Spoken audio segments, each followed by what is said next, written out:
Hello बच्चों, good morning. स्वागत है आपका हमारे चैनल कन्वर्ट क्लासेज में।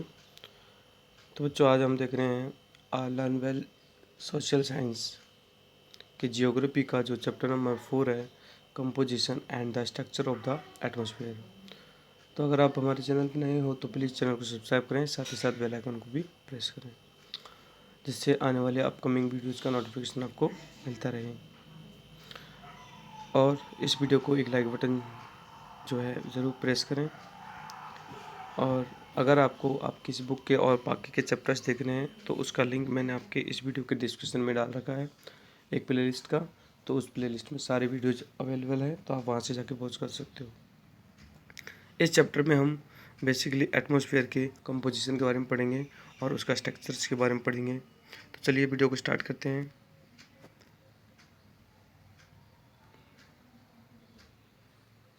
The term atmosphere is compound two words. एक तो होता है एटमॉस एंड जिसका मीनिंग होता है एयर, एंड स्फीयर मीन्स होता है realm of the earth, denoting to realm of the अर्थ।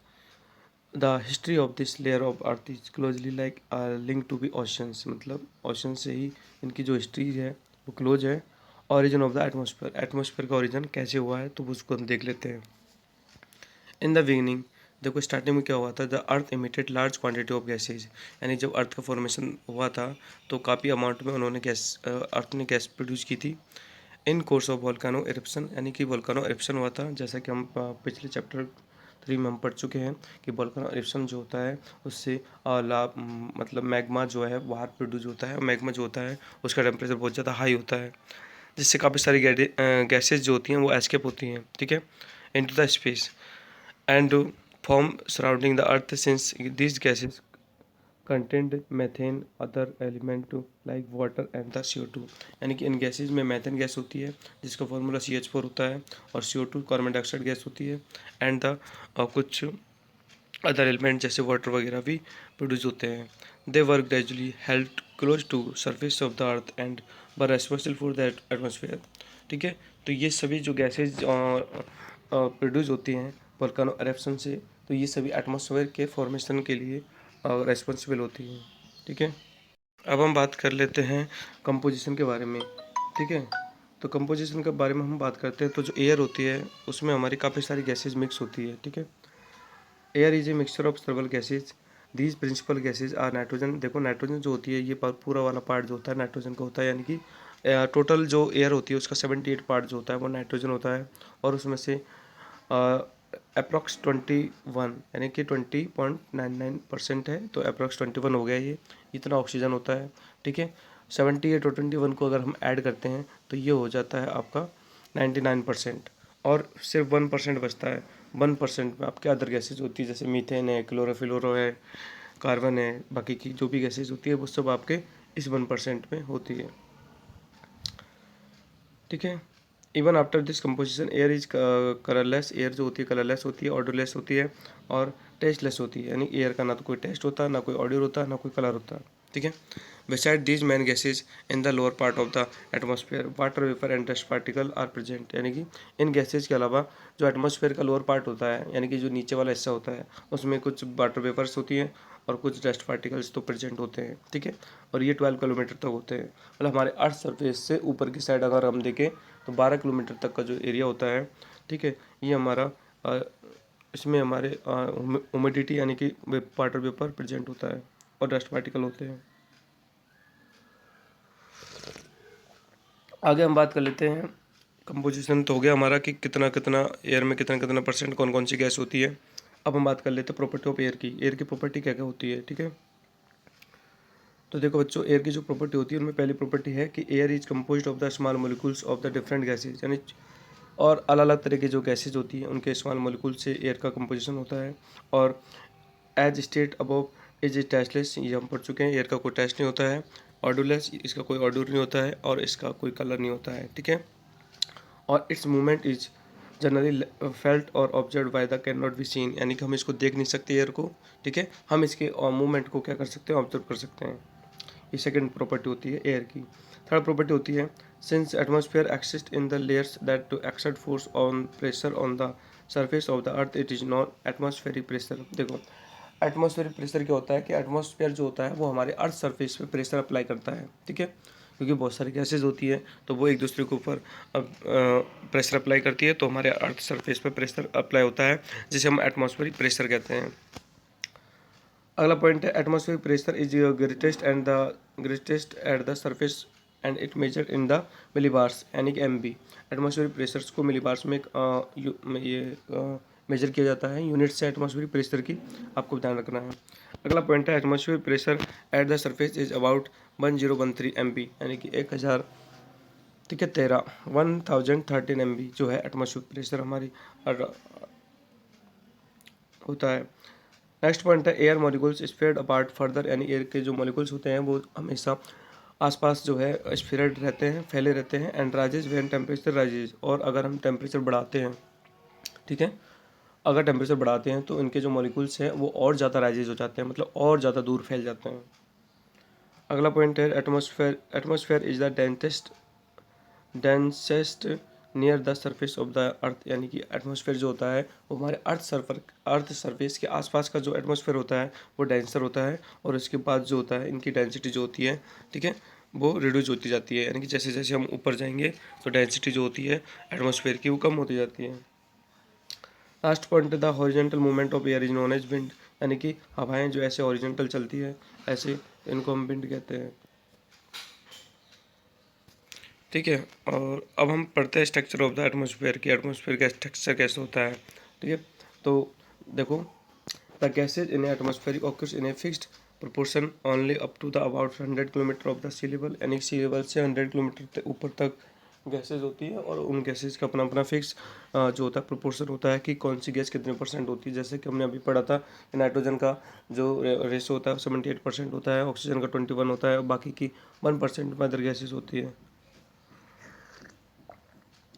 आगे देखो, above height the atmospheric is characterized by the individual layers where temperature, pressure and the density go on decreasing on the air become rarefied यानी कि जैसे जैसे हम ऊपर जाते हैं, ठीक है, तो एटमॉस्फेरिक प्रेशर जो होता है और टेम्परेचर जो होता है वो डिक्रीज होने लगता है, डेंसिटी भी जो है डिक्रीज होने लगती है, ठीक है। अब लेयर कौन कौन सी होती है, तो यहाँ पर 5 टाइप की लेयर्स हैं, जैसे कि हम देख सकते हैं, ये डायग्राम देखो, ये हमारा अर्थ है। तो पहली लेयर होती है वो ट्रोपोस्फियर होती है जो कि हमारे अर्थ सरफेस से 10 किलोमीटर तक होती है, ठीक है। दूसरी लेयर जो होती है वो स्ट्रेटोस्फेयर होती है जो कि 10 से 50 किलोमीटर तक होती है, ठीक है। और थर्ड होती है मीसोस्फेयर जो कि 50 से 80 किलोमीटर तक होती है। और फोर्थ होती है थर्मोस्फेयर जो कि 80 से 450 किलोमीटर तक होती है। और लास्ट वाली जो होती है वो एक्जोस्फेयर होती है जो कि 450 से लेके और 1000 किलोमीटर ऊपर तक होती है। तो ये कुछ हमारी स्ट्रक्चर है, मतलब लेयर्स है। अब इनका वन बाय वन जो है हम डिस्कशन करते हैं, ठीक है। तो पहला हम पढ़ रहे हैं ट्रोपोस्फियर, ठीक है। Troposphere it is the lowest layer which extend up to a height of 16 kilometre of the equator यानी कि इक्वेटर से 16 किलोमीटर की हाइट, ये हाइट तक ये एक्सटेंड है। And 6 kilometre of the poles, और पोल से देखें तो वहाँ से 6 किलोमीटर है। In this layer the temperature falls the normal lapse rate यानी यहाँ पर जो टेम्परेचर है वो नॉर्मल होता है। और इट कंटेंस डेंस गैसेज, यहाँ पर गैसेज ज़्यादा होती है, जैसे ये जो गैसेज हैं ये वाटर पेपर हैं और डस्ट पार्टिकल है, ये तीनों ज़्यादा होता है क्योंकि ये सबसे नज़दीक वाली लेयर होती है हमारे अर्थ सरफेस की, ठीक है। और जितनी भी वेदर एक्टिविटीज़ होती हैं जैसे स्टॉर्म है, रेन है, स्नो है, क्लाउड है, ये सारी एक्टिविटीज़ जो होती है हमारी इस ट्रोपोस्फीयर में होती है। क्यों होती है ट्रोपोस्फीयर में? क्योंकि सबसे जो नज़दीक वाला पार्ट होता है वो ट्रोपोस्फीयर होता है, इसलिए सारी एक्टिविटीज़ जो होती है वो ट्रोपोस्फीयर में होती है। आगे देखते हैं in the only part of the atmosphere which support life यानी कि ट्रोपोस्फीयर एक ऐसा पार्ट है जो कि लाइफ को सपोर्ट करता है, ठीक है। बाकी के आगे के जो पार्ट होते हैं उनसे हमें कोई ज़्यादा लाइफ सपोर्ट नहीं मिलता है, तो ये इंपॉर्टेंट है, अंडरलाइन कर लीजिए। आगे हम देख रहे हैं at the outer boundary of the this layer the temperature falls -50 degree centigrade, मतलब ये जो ट्रोपोस्फीयर है इसके बाद जो टेम्परेचर है वो नेगेटिव में पहुंच जाता है, ठीक है। ये ट्रोपोस्फीयर की बाउंड्री हो गई, देखो यहाँ तक ट्रोपोस्फीयर है, इसके बाद जो ये वाला एरिया है इसमें नेगेटिव टेम्परेचर होता है।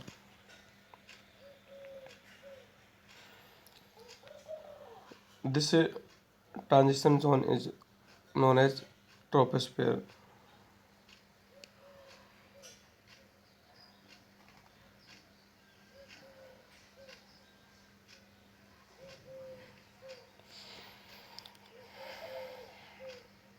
अगला जो हमारा लेयर है वो है स्ट्रेटोस्फेयर। ठीक है, स्ट्रेटोस्फेयर जो होती है वो 10 से 50 किलोमीटर ऊपर होती है, मतलब 10 से मान लो या 8 से मान लो। ठीक है, तो उस वाले पार्ट को स्ट्रेटोस्फेयर कहते हैं। स्ट्रेटोस्फेयर जो होती है वो हमेशा क्लियर होती है और ड्राई होती है। It has only strong wind, यहाँ पर बहुत ज़्यादा हवाएं चलती है। Therefore it is the best zone for the flying jet planes. ठीक है, यहाँ पर बहुत तेज़ हवाएं चलती है, इसलिए जो जेट प्लेन होते हैं यानी कि हमारे एरोप्लेन्स वगैरह होते हैं वो इस स्पेयर में अच्छे से उड़ सकते हैं। ठीक है, तो ये जो होता है जेट प्लेन के लिए होता है, इसमें हमारे एटमॉस्फेरिक एक्टिविटीज़ नहीं होती है। ठीक है, एंड यहाँ पर जो टेम्परेचर होता है वो इंक्रीज होता है due to the presence of ozone layer which absorb the harmful ultraviolet rays. यानी कि इसके ऊपर जो होती है ना नेक्स्ट वाली जो मीसोफियर होती है उसमें ओजोन लेयर होती है। ठीक है, और उसके कारण यहाँ का टेम्परेचर जो होता है इंक्रीज होता है। ठीक है, और ओजोन लेयर हम जानते हैं कि अल्ट्रावायलेट जो रेज होती है उनको ऑब्जर्व करती है। From upper limit of layer the temperature begins to fall again, this transition zone is known stratosphere. ठीक है, यानी कि इसकी जो लेयर होती है लास्ट वाली जो कि मेसोस्फेयर के टच होती है। ठीक है, वहाँ पे टेम्परेचर डाउन हो जाता है।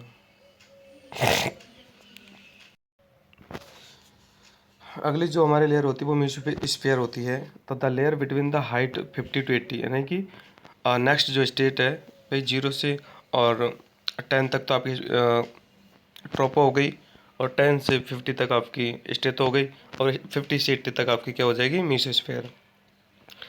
यहाँ पर जो टेम्परेचर होता है वो बहुत ही ज़्यादा नेगेटिव होता है, यानी कि और भी ज़्यादा नेगेटिव, यानी कि -100 डिग्री सेंटीग्रेड होता है, which makes it coldest zone in the atmosphere. यानी कि मेसोस्फेयर जो होता है सबसे कोल्डेस्ट जोन होता है। This is because of the decreasing solar heating, यानी कि यहाँ पर जो हीटिंग है, ठीक है, सन की जो हीटिंग है डिक्रीज हो जाती है क्योंकि सन की डिस्टेंस यहाँ पे काफ़ी ज़्यादा हो जाती है ना। और meteoroids burn up this layer, मतलब इस लेयर में मेटेरोइड्स बर्न होते हैं। तो the zone between mesosphere and the thermosphere from where are the temperature start increasing again is called mesosphere, mesopause. ठीक है, जहाँ पर टेम्परेचर बढ़ना स्टार्ट होता है, इंक्रीज होना स्टार्ट होता है, क्योंकि मेसोस्फेयर में जो है 100 डिग्री सेंटीग्रेड टेम्परेचर होता है, आपको इतना ध्यान रखना है। और मेसोस्फेयर 50 to 80 किलोमीटर होती है। आगे थर्मोस्फेयर है, तो नाम से पता पड़ रहा है कि यहाँ पर जो टेम्परेचर होगा वो बहुत ही ज़्यादा होगा। ठीक है, थर्मो मीन्स हीट को रिप्रेजेंट करता है, थर्मोबर्ड। देखो the layer above the mesopause is known as the thermosphere, यानी कि इसके ऊपर की जो लेयर होती है वो थर्मोस्फेयर होती है, और ये सबसे हाई जोन होता है टेम्परेचर का। तो ये भी आपको ध्यान रखना है कि यहाँ पर जो है सभी लेयर्स में से सबसे ज़्यादा हाई टेम्परेचर होता है। ठीक है, और ये होती है 100 से ऊपर, यानी कि 100 से लेकर 400 किलोमीटर जो तक का होता है वो आपका लोनोस्फेयर होता है, क्योंकि यहाँ पर इलेक्ट्रिसिटी चार्ज पार्टिकल्स लॉन्च होते हैं। ठीक है, these ions reflect radio waves back to earth and which help in the long distance communication and the temperature layers to the। तो देखिए यहाँ पर जो टेम्परेचर होता है वो इतना होता है अबाउट, ठीक है, 1480 सेंटीग्रेड, और यहाँ पर जो होता है इलेक्ट्रिक चार्ज जनरेट होता है जो कि हमारे कम्युनिकेशन सिस्टम में यूज़ होता है। ठीक है, तो यहाँ पर सैटेलाइट जो होती है वो हमारी यहाँ पर लगाई जाती है। और आगे लास्ट वाला हम देख रहे हैं एक्सोस्फेयर, जो कि सबसे आउटर पार्ट होता है हमारे अर्थ एटमोसफेयर का। ठीक है, ओके, तो the upper most layer of the atmosphere is called exosphere beyond. अब ये क्या होता है, 400 से लेके यानी 400 से लेके 1050 तक किलोमीटर तक का जो बाहर का एरिया होता है इसे हम एक्सोस्फेयर कहते हैं, इसे आउटर स्पेस भी कहते हैं। और यहाँ पर जो डेंसिटी होती है एयर की वो बहुत ही लो होती है, और टेम्परेचर जो होता है वो बहुत ज़्यादा होता है क्योंकि ये सन का और भी ज़्यादा पास है। ठीक है, यहाँ पर देखो टेम्परेचर 1480 से भी ज़्यादा है, यानी कि 1680, यानी कि 1650 डिग्री सेंटीग्रेड है। तो this layer has gases like helium and the hydrogen that float into the space, यानी यहाँ पर हीलियम और हाइड्रोजन दोनों टाइप की गैसेज का एनवायरनमेंट है।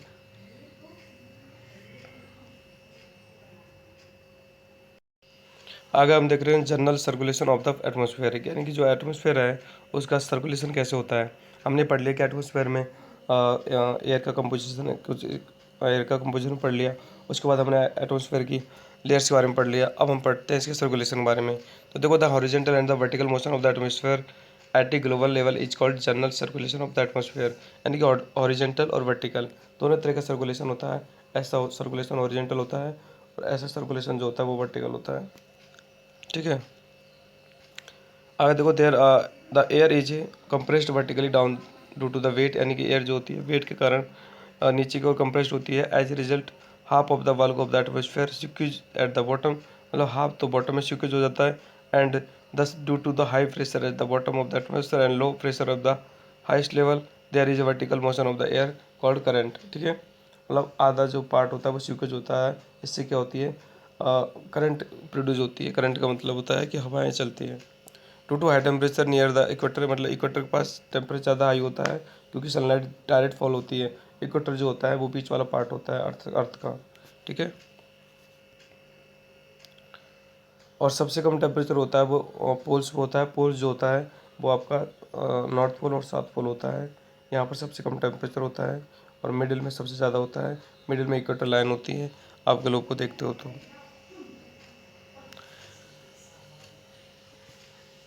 तो एयर जो होती है ना वो हमेशा मूव करती है from the equator towards the poles, यानी इक्वेटर से पोल्स की तरफ जो है एयर मूव करती है।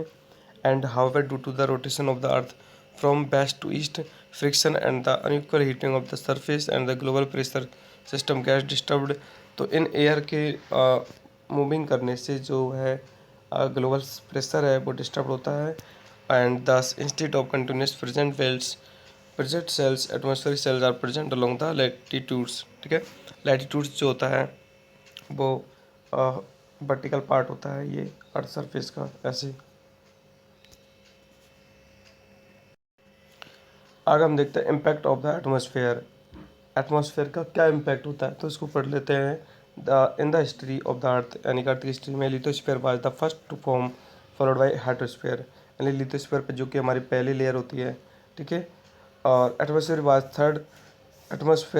The third of to follow as the result their contact this contact zone was responsible for the emergence of the biosphere. यानी कि लिथोस्फीयर जो है वो हाइड्रोस्फीयर से एक तरह से इसकी फॉर्मेशन हुआ है और इन दोनों को मिला के बायोस्फीयर बोलते हैं, लिथोस्फीयर और हाइड्रोस्फीयर को। The greatest impact of the occurrence in the atmosphere is therefore felt in biosphere. यानी कि जब बायोस्फीयर एक तरह से बन गया था तो ज़्यादा मतलब इम्पैक्ट हुआ था।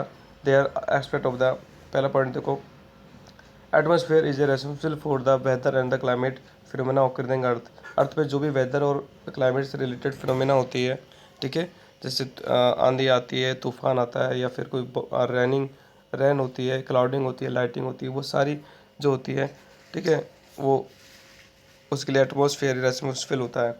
सेकंड है all the circulatory movements between lithosphere and the hydrosphere pass through the atmosphere. है ना, देखो हाइड्रोस्फीयर क्या होता है, नीचे वाला जो पार्ट होता है वो हाइड्रोस्फीयर होता है, ऊपर वाला पार्ट होता है जो एटमॉस्फेयर होता है, और इन दोनों में जो है कॉम्बिनेशन होता है। थर्ड पॉइंट है atmosphere layers act as a shield at the protect the earth. यानी कि ओजोन लेयर जो होती है वो सन की यूवी रेस से हमें प्रोटेक्ट करती है। जैसा कि हम जानते हैं सनलाइट से जो होती है अल्ट्रावायलेट रेडिएशन प्रोड्यूस होता है, तो उनसे हमें प्रोटेक्ट करती है यूवी रेज। ठीक है, sorry, ozone layer and next point है it protect water from escaping into space through the process of hydrological. और जो वाटर होता है वो भी हमारे स्पेस में नहीं जाता है, एक हाइड्रोलॉजिकल प्रोसेस होती है उसके कारण। It modulates the impact of the solar radiation of the earth. और एटमॉस्फेयर जो होता है वो सोलर रेडिएशन को इम्पैक्ट करता है, मतलब सोलर जो सनलाइट जो होती है वो हमारे अर्थ सरफेस पर आती है। नेक्स्ट है it is responsible for the terrestrial life and the other life process on the earth including external process of the landform formation. यानी कि जो लैंडफॉर्म का फॉर्मेशन होता है उन सब में भी जो हमारा एटमॉस्फेयर रिस्पॉन्सिबल होता है। ठीक है, in conclusion atmosphere make a possible for life forms to survive on the earth by the providing fresh air to the breathe. देखो, तो ये सभी बातों को मिला के ये कंक्लूजन जो है लास्ट में निकलता है कि जो एटमॉस्फेयर होता है वो हमें एक तरह से लाइफ जीने के लिए सारी जो लाइफ फॉर्म्स प्रोवाइड करता है, जैसे fresh air for breathe and the water for drink and the suitable climate for sustain, यानी कि ऐसा क्लाइमेट हमें देता है जिसमें हम सस्टेन कर सकते हैं। And we can not live without the atmosphere, और हम एटमोसफेयर के बिना नहीं रह सकते। सो एटमोसफेयर जो है हमारे चारों तरफ एक शील्ड की फॉर्म है, जो कि शील्ड के फॉर्म में होल्ड रहता है, जो कि अर्थ के ग्रेविटेशनल फोर्स के कारण होता है। यानी कि अर्थ जो होती है वो एक ग्रेविटेशनल फोर्स अप्लाई करती है, जो कि एटमॉस्फेयर को अपनी जगह पर बनाए रखती है। ठीक है, ये इस डायग्राम में देख सकते हो आप, जो सनलाइट है, ठीक है, इससे यूवी रेज निकलती है, अल्ट्रावायलेट, जो कि बहुत ज़्यादा हार्मफुल रेज होती है for humans, for animals, for living beings. ठीक है, तो ये जो लाइन जो बन रही है ये ओजोन लेयर है। यहाँ से क्या है, जो अल्ट्रावायलेट रेज होती हैं वो देखो रिफ्लेक्ट हो रही है, मतलब वो तो रिफ्लेक्ट होकर दूर चली जाती हैं, और सिर्फ सनलाइट जो होती है वो हमारे पास आती है। तो चलो बच्चे, चैप्टर जो है कंप्लीट होता है। आई होप कि आपको ये चैप्टर समझ में आया होगा। मिलते हैं नेक्स्ट वीडियो में, तब तक के लिए बाय। एंड आपको अगर और चैप्टर्स की वीडियो देखना है तो उसका लिंक हमने डिस्क्रिप्शन में एक प्लेलिस्ट में दे रखा है, आप जाइए वहाँ से और यू कैन वॉच। ठीक है, मिलते हैं नेक्स्ट वीडियो में। प्लीज़ इस वीडियो को लाइक कीजिए और अपने दोस्तों के साथ में शेयर कीजिए। Thank you so much.